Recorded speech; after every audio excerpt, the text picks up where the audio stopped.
और जब उसने सच्ची तौबा की, उसी जवान को अल्लाह ने हसन बसरी बना दिया और उनको बुलंद मकाम अता कर दिया। ऐ खातून जन्नत की कनीजो, मैं तुमसे पूछना चाहता हूँ, कल की बेटियां अपनी आबरू की कैसी हिफाजत करती थी, और आजकल तो माज अल्लाह औरतें मर्दों की कतार में खड़ी होना चाहती है। औरतें अस्तगफिरुल्लाह जो है वो बेपर्दा बाहर निकलती है, औरतें बाजारों में जाती है।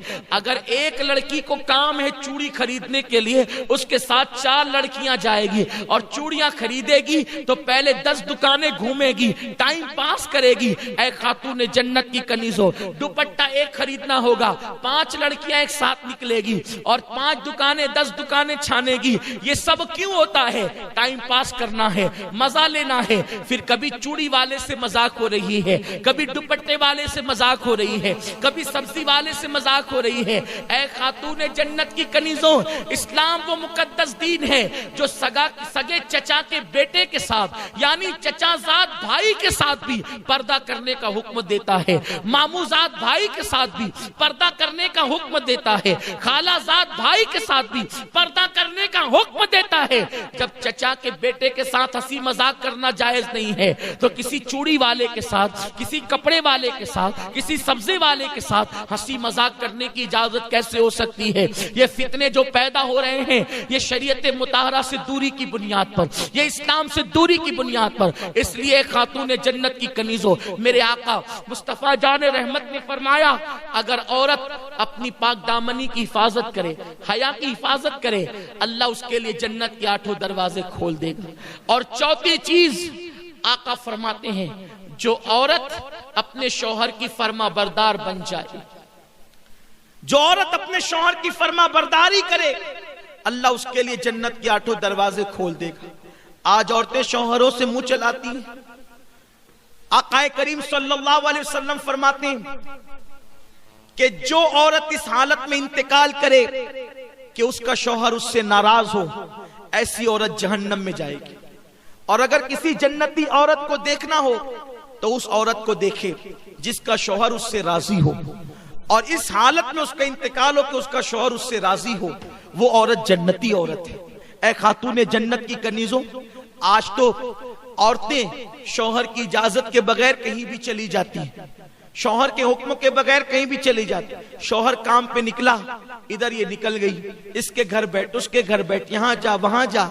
याद रखें, अगर शौहर मना कर दे तो बीवी को ये हक नहीं कि वो अपने बाप के घर भी जाए, अपनी माँ के घर भी जाए, क्योंकि निकाह के बाद, शादी के बाद माँ बाप से बड़ा हक एक औरत पर उसके शौहर का होता है।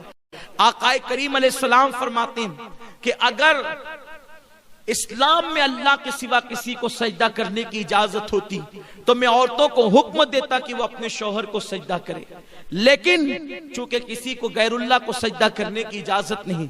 यहां मुझे एक हदीस पाक याद आती है, खवातीन गौर से सुने। आजकल अगर शौहर माँ बाप के घर न भेजे, बहनों के घर न भेजे, शादी में न भेजे, तो औरतें पंचायत बिठा देती है कि मुझे यहाँ नहीं भेजते, वहां नहीं भेजते, और घर की इज्जत बाहर आती है। आइए दिल के कानों से इस हदीस पाक को सुने। एक सहाबी दौरे रसालत में अपने घर से निकलते हैं और घर से निकलते वक्त अपनी बीवी को कहते हैं, देखो जब तक मैं सफर से वापस ना आ जाऊं तुम घर से बाहर मत निकलना, हत्ता कि तुम अपने माँ बाप के घर भी मत जाना जब तक कि मैं ना आ जाऊं। लेकिन उनको ख्याल ना रहा कि मेरे बाद पता नहीं क्या होगा, कैसे हालात होंगे। वो बोलकर तो चले गए, लेकिन मेरी बहनों सुनो तो सही, उनका घर कहाँ था? उनका घर ससुराल की ऊपर के हिस्से में था, यानी ऊपर के हिस्से में मियाँ बीवी रहते थे और नीचे के हिस्से में उस औरत के माँ बाप रहते थे। अल्लाह अकबर। शौहर ने कहा कि तुम मेरे आने बगैर, मेरे आए बगैर न माँ बाप के घर जाना, न किसी के घर जाना। शौहर चले गए। इत्तेफाक उनको पता नहीं रहा होगा कि मेरे जाने के बाद ऐसा हादसा भी हो सकता है। लोगों ने इत्तला दी बेटी को, देखो तुम्हारे अब्बा बीमार हो गए, इसलिए ऊपर से नीचे ही तो उतर के आना है। उसने कहा कि मेरे शौहर ने मना किया है कहीं जाने के लिए, इसलिए मैं नहीं जाऊंगी। अल्लाह अकबर। जब तबीयत ज्यादा खराब हुई, तबीयत ज्यादा सीरियस हुई, तो लोगों ने कहा ऐसा लगता है अब तुम्हारे बाप बचेंगे नहीं, उनका इंतकाल हो जाएगा, जरा आकर अपने बाप को देख तो लो, दो बातें तो आखिरी में कर लो। मेरी बहनों, आप समझ सकती हो जब बाप मरने वाला हो तो किस बेटी की तमन्ना नहीं कि वो अपने बाप से बात कर ले। मगर कल की औरतें शौहर की कितनी फर्मा बरदार हुआ करती थी, खावन की कितनी फर्मा बरदार हुआ करती थी। उस औरत ने कहा मैं पहले एक काम करती हूँ, जब तक मैं अल्लाह के रसूल से इजाजत न ले लूं, हुजूर जब तक इजाजत नहीं देंगे मैं अपने माँ बाप के घर नहीं जाऊंगी, क्योंकि मेरे शौहर ने मना किया है। अल्लाह अकबर। उसने एक शख्स को भेजा कि जाओ अल्लाह के महबूब से पूछो कि क्या मेरे शौहर ने मना किया है घर से बाहर निकलने के लिए, तो मैं घर से बाहर निकलकर अपने बाप की को देख सकती हूँ, बीमार बाप की इयादत कर सकती हूँ। आकाए करीम ने फरमाया तुम्हारे लिए बेहतर यह है कि तुम अपने शौहर की फर्मा बरदारी करो और अपने बाप को देखने न जाओ, तुम्हारे लिए अफजल अमल यही है। वो औरत रुक गई। कितनी सब्र वाली औरतें थी उस दौर की। मेरे प्यारे आका अलैहिस्सलाम की कनीजों, ऐसा नहीं है कि औरतें कुछ भी करे जन्नत में चली जाएगी।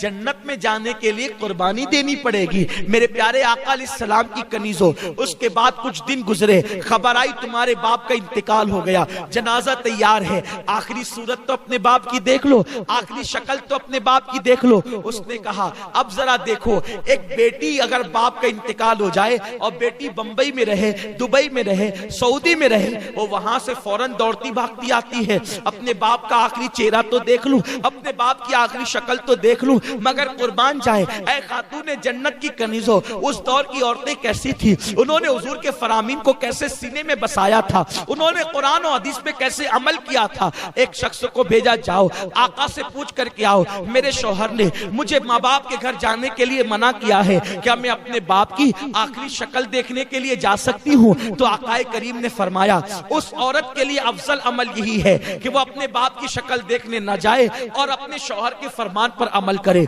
अल्लाह अकबर। वो खातून सब्र करके घर में बैठ गई। अल्लाह अल्लाह। लोग ले गए उसके बाप के जनाजे को और ले जाकर के दफन कर दिया। रात हुई, गमगीन थी, दुखड़ा था, तकलीफ थी कि मैं अपने बाप की आखिरी शक्ल भी देख न सकी। मगर शौहर से कोई शिकायत न थी, इसलिए कि वो औरत जानती थी कि मेरे शौहर को थोड़ी पता था कि वो ये कह के जाएंगे और मेरे बाप का इंतकाल हो जाएगा। अल्लाह अकबर। वो रोते रोते सो गई। रात में ख्वाब क्या देखती है कि उस औरत के वालिद जन्नती ताज पहनकर और जन्नती लिबास पहनकर जन्नत के बाग में टहल रहे हैं। उस औरत ने पूछा बाबा अल्लाह ने ये मुकाम आपको कैसे अता कर दिया? तो उस शख्स ने जवाब दिया, बेटी तूने अपने शौहर की फर्मा बरदारी की, अल्लाह को तेरी ये अदा इतनी पसंद आई, मेरे अल्लाह ने कहा तेरी बेटी के नेक अमल के सदके जब मैंने तुझे जन्नत अता कर दी।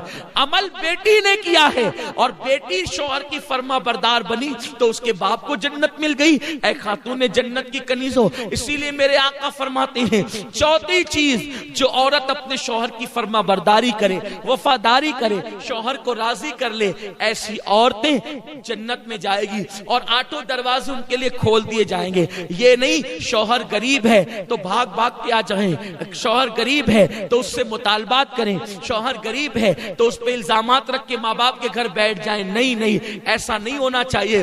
गरीबी अमीरी लगी हुई है, दौलत आज किसी के आंगन में है, कल किसी के आंगन में है। वफादार बीवी अल्लाह की नजर में भी इज्जत पाती है और दुनिया की नजर में भी इज्जत पाती है। दौलत की कोई हैसियत नहीं है। माँ बाप ने जिस घर में तुम्हें ब्याह दिया अब उसी के साथ अपना निबाह करो, दूसरी तरफ नजर मत करो। ऐ खातून जन्नत की कनीजों, चार चीजें पैदा कर लो। पहली चीज नमाज की पाबंदी, दूसरी चीज रमजान शरीफ के रोजों की पाबंदी, तीसरी चीज पर्दे और हया की हिफाजत और चौथी चीज शौहर की फर्मा बरदारी। जब चार सिफतें तुम्हारे अंदर पैदा हो जाएगी तो तुम खुश नसीब होगी। अल्लाह तुम्हारे लिए जन्नत के आठों दरवाजे खोल देगा और कहेगा जिस दरवाजे से चाहो जन्नत में दाखिल हो जाओ। अल्लाह पाक आप सबको अमल की तौफीक दे। दौरान गुफ्तगू कोई गलती हो तो अल्लाह माफ फरमाए। मुझे उम्मीद है आप इन चार बातों को सीख कर जाएंगी और आप इस पर जरूर अमल करेगी।